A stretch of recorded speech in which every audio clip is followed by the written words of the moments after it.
My dear friends, I welcome all of you to Vishnu classes. जैसे कि हम जो है यूनिवर्सिटी एजुकेशन कमीशन के बारे में जान रहे थे, तो इसमें जो हमने बहुत सारे पॉइंट्स जाने थे कि इसमें जो है वुमेन एजुकेशन पे जोर दिया जाता है, रूरल फैसिलिटीज़ दी गई, यूनिवर्सिटीज़ बनाई गई, ठीक है, ताकि बच्चों की जो है डेवलपमेंट हो सके। रिलीजियस एजुकेशन पे जोर दिया गया, साइंस पे जोर दिया गया, टेक्नोलॉजी पे जोर दिया गया, ताकि एजुकेशन से जो है बच्चों की डेवलपमेंट हो सके। और अगर जो है बच्चे डेवलप होंगे, उससे जो है हमारी सोसाइटी की, हमारी कंट्री की भी डेवलपमेंट होगी। तो इसमें जो है डॉक्टर राधाकृष्णन ने इसीलिए जो है एजुकेशन पे ज़्यादा जोर दिया।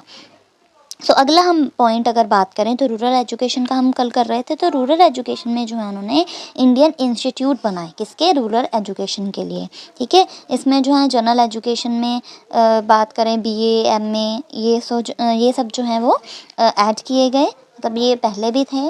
इसमें जो है मास्टर डिग्री भी थी, बैचलर्स डिग्री भी थी, लेकिन जो है इसमें और रिकमेंडेशंस किए गए। सेपरेट टीचर्स जो हैं वो अपॉइंट किए गए, ताकि बच्चों को जो है अच्छे तरीके से सब्जेक्ट्स की नॉलेज दी जा सके।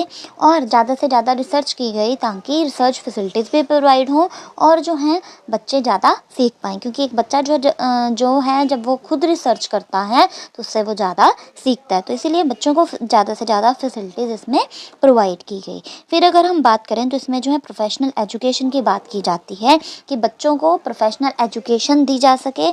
और ज़रूरी नहीं है सिर्फ इन्होंने प्रोफेशनल एजुकेशन की बात की, इसमें जो है ऑक्यूपेशनल एजुकेशन की भी बात की गई है, जिसमें इस तरीके से बच्चों को तैयार करना है, ऐसे सब्जेक्ट्स पढ़ाए जाएं ताकि बच्चा जो है उसको आगे जाके ऑक्यूपेशन मिल सके और वो अपनी जीविका जो है वो कमा सके। मीन्स की रोटी, कपड़ा, मकान, जो उसकी बेसिक नेसेसिटीज़ हैं वो फुलफिल कर सके।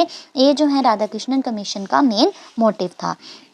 फिर अगर बात की जाए मीडियम ऑफ इंस्ट्रक्शन की, तो इसमें जो है हिंदी लैंग्वेज की बात की गई है। और उन्होंने कहा कि धीरे धीरे क्या करना चाहिए कि रीजनल लैंग्वेज पहले पढ़ानी चाहिए, फिर धीरे धीरे बच्चों को जो है इंग्लिश पढ़ानी चाहिए। ऐसा नहीं है कि उन्होंने रिलीजियस लैंग्वेज या हिंदी लैंग्वेज को फुली एक्सक्लूड कर दिया, क्योंकि ये बात कब की चल रही है? 1948 की। तो 1947 में तो इंडिया जो है आज़ाद हुआ था, और उससे पहले क्या होता था कि ज़्यादातर जो है ब्रिटेन राज कर रहा था, तो इंग्लिश लैंग्वेज पे बहुत ज़्यादा जोर दिया जाता था। अब जो है एक तरह से ऐसे नहीं किया गया कि इंग्लिश लैंग्वेज को एक्सक्लूड ही कर दिया जाए।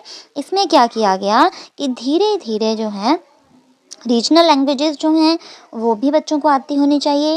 हिंदी लैंग्वेज पे भी प्रेफरेंस दी गई।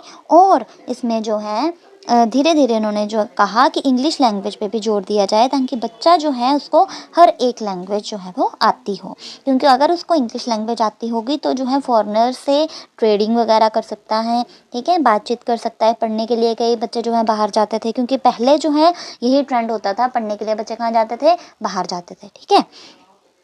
फिर उसके बाद जो है देवनागरी स्क्रिप्ट जो है उन्होंने प्रमोट किया। फिर जो है संस्कृत पे भी इन्होंने जो है एम्फेसिस किया। ज़रूरी नहीं है कि इंग्लिश ही अकेले पढ़ानी है। मैंने आपको पहले ही बताया कि जो डॉक्टर राधाकृष्णन थे वो इस बात पे तो एम्फेसिस करते थे कि हमारा कल्चर रिवाइव रहे, प्रिजर्व रहे, लेकिन उसके साथ साथ जो है वो किस पे जोर देते थे? हमारे टेक्नोलॉजी पे भी, ठीक है, ताकि मतलब कि टेक्नोलॉजिकल भी जो है बच्चा और सीख पाए, ठीक है। संस्कृत भी होनी चाहिए, बच्चे को इंग्लिश भी आती होनी चाहिए। और फिर जो है इन्होंने स्टूडेंट वेलफेयर की बात की। इन्होंने कहा कि मेरिट बेस पे जो है बच्चों की एडमिशन होनी चाहिए, और मेरिट बेस पे ही बच्चों को स्कॉलरशिप देनी चाहिए। कि बच्चे के, हम कहते हैं ना कि 80% मार्क्स है तो आपको कुछ स्कॉलरशिप मिल जाएगी, 90% मार्क्स है तो आपको कुछ स्कॉलरशिप मिल जाएगी। तो ये स्कीम जो है इसमें ऐड की गई, ठीक है। फैसिलिटीज़ बच्चों को प्रोवाइड की गई, चाहे वो मेडिकल एग्जामिनेशन की हो। आपने देखा होगा कई स्कूल्स जो हैं वो प्रोवाइड करते हैं मेडिकल फैसिलिटीज़ भी, मेडिकल चेकअप्स वगैरह भी, ठीक है। फिर उसके बाद जो है इसमें कंपलसरी किया गया कि बच्चों को जो है फिज़िकल एजुकेशन का सब्जेक्ट होना चाहिए, ताकि बच्चे को जो है कैसे जो है जैसे योगा के बारे में, फिर अपने जो है उसकी डेवलपमेंट हो सके, फिज़िकली गेम्स के बारे में जो है उसको अवेयर किया जा सके। फिर उसके बाद जो है इन्होंने एनसीसी मीन्स की नेशनल कैडेट कोर्स भी करवाने शुरू किए, एनएसएस भी इसमें स्टार्ट किया गया, ठीक है। इतना ही ज़रूरी है। फिर उसके बाद ने जो है सेल्फ डिसिप्लिन पे जोर दिया। ये जो है 2-3 मैंने इसलिए पढ़ाए हैं क्योंकि आप अगर इसको पॉइंट भी बनाते हो स्टूडेंट वेलफेयर का तो उसमें जो है आप 2 पॉइंट ही लिखोगे, ठीक है, क्योंकि जितना करवा रही हूँ ये भी थोड़ा ज़्यादा ही आपका जो है बेसिक क्लियर हो जाए, इस वजह से मैं थोड़ा ज़्यादा करवा रही थी। फिर उसके बाद अगर मैं बात करूँ एडमिनिस्ट्रेशन की, जिसमें जो है यूजीसी का सबसे पहले इस्टेब्लिशमेंट हुआ, कब हुआ? 1953 में, ठीक है। और इसमें जो है डिफरेंट कॉलेजेस को रिकॉग्नाइज़ किया गया ताकि जो है ज़्यादा से ज़्यादा डेवलपमेंट हो सके, ठीक है। फिर उसके बाद अगर हम बात करें तो इसमें जो है ऐसी कमेटी बनाई गई जिसमें चांसलर भी थे, सिंडिकेट भी थे, ऊपर जो है हमने देखा विजिटर्स वगैरह भी थे, ठीक है। मतलब एक तरह से कमेटी बनाई गई। तो आपको ये सारे नाम नहीं याद करने, आपने ये लिख देना है कि कमेटीज़ बनाई गई ताकि एजुकेशन पे काम किया जा सके और बच्चों के डेवलपमेंट के लिए ज़्यादा से ज़्यादा काम हो सके। फिर अगर बात करें फाइनेंस की, तो फाइनेंस जो है उसमें कॉस्ट स्टेट गवर्नमेंट की तरफ से भी आती थी, मतलब कि कुछ ऐसे सैलरीज और ऐसे फंड्स होते थे जो कि स्टेट गवर्नमेंट्स की तरफ से आते थे, और कुछ ऐसी ग्रांट्स थी जो रिक्यूरिंग और नॉन रिक्यूरिंग थी। रिक्यूरिंग क्या है कि फिक्स टाइम पे जो टीचर्स की सैलरी आ जाती थी, ठीक है, और नॉन रिक्यूरिंग क्या है कि डिमांड जो कॉलेज की होती थी और यूनिवर्सिटी की होती थी डेवलपमेंट के लिए, ठीक है। ऐसे जो फंड्स होते थे वो नॉन रिक्यूरिंग में आते थे। फिर अगर हम बात करें तो इसमें जो है फाइनेंशियल असिस्टेंस के लिए, मतलब कि अगर हमने एजुकेशन प्रोवाइड करनी है तो उसमें जो है फाइनेंस की भी ज़रूरत होगी, पैसों की भी ज़रूरत होगी ना, तो इसीलिए जो है कुछ ऐसे प्रोविज़न्स बनाई गई ताकि हमारी एजुकेशन सिस्टम की जो है वो डेवलपमेंट हो सके, ठीक है। इनकम टैक्स कंसेशंस भी दिए गए। फिर अगर हम बात करें, हमने इतना कुछ जान लिया यूनिवर्सिटी एजुकेशन कमीशन के बारे में, तो अब इसकी मेरिट्स क्या हैं।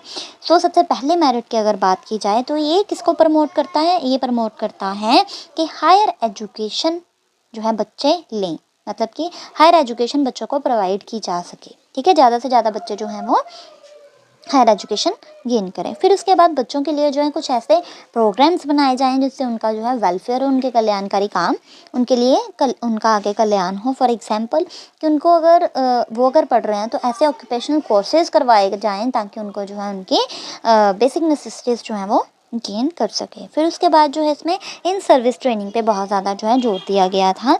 रूरल एजुकेशन की डेवलपमेंट के लिए भी आपने पढ़ा, जोर दिया गया था। हिंदी को जो है प्रमोट किया गया था, इसमें ज़्यादा ग्रांट्स भी दी गई ताकि अगर पैसा होगा तभी जो है हम डेवलपमेंट कर पाएंगे हमारे एजुकेशन का, ठीक है, क्योंकि इन्वायरमेंट भी वैसा चाहिए, ठीक है। वुमेन एजुकेशन पे जोर दिया गया था।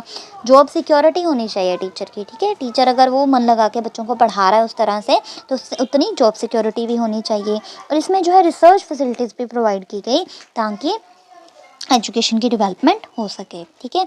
स्कॉलरशिप सिस्टम था इसमें, रिलीजियस एजुकेशन सिस्टम था, आपने अभी पढ़ा, ठीक है।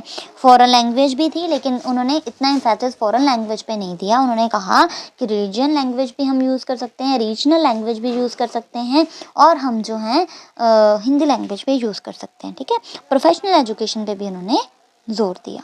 फिर आगे बात करें डीमेरिट्स की, ME आएगा यहाँ पे, देख लीजिएगा।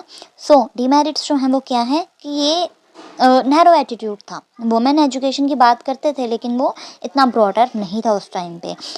इतनी सीट्स नहीं थी यूनिवर्सिटीज़ और कॉलेजेस में, ठीक है। हमारे पास इतना फंड भी नहीं था उस टाइम पे, और हम एक तरह से क्या कर रहे थे, अपनी रीजनल लैंग्वेज को रिप्लेस कर रहे थे इंग्लिश से, क्योंकि हमने बात की ना ऊपर, उन्होंने कहा कि पहले रीजनल लैंग्वेज हो, फिर धीरे धीरे रीजनल लैंग्वेज के बाद जो है बच्चा इंग्लिश लैंग्वेज भी सीखे, फिर वो इंग्लिश लैंग्वेज को ज़्यादा यूज़ करे, ठीक है। तो इसी तरीके से उन्होंने क्या कहा कि उन्होंने रिप्लेस करनी है रीजनल लैंग्वेज, जो कि इसका डीमेरिट था, ठीक है। फिर उसके बाद इसमें कोई जो है रिजर्वेशन कैटेगरी नहीं थी, इसमें कोई ऐसी सीट्स नहीं थी स्पेशल दूसरी कास्ट के लिए, और इसमें जो है इतना रूरल एरिया के बारे में बात की तो थी, लेकिन उसमें प्रोफेशनल एजुकेशन की जो है वो रूरल एरिया में बात नहीं की थी, वो सिंपल एजुकेशन की इसमें बात की गई थी। सो आज हमने जो है यूनिवर्सिटी एजुकेशन कमीशन के बारे में पूरा जो है जान लिया है। इसकी जो है मैंने 3 वीडियोस बनाई हैं। सो आप जो इन तीनों को समझ के इजीली जो है 8-9 पेजों का क्वेश्चन कर सकते हो। So hope you like this, please like, subscribe and share this channel for more and more videos. Thank you.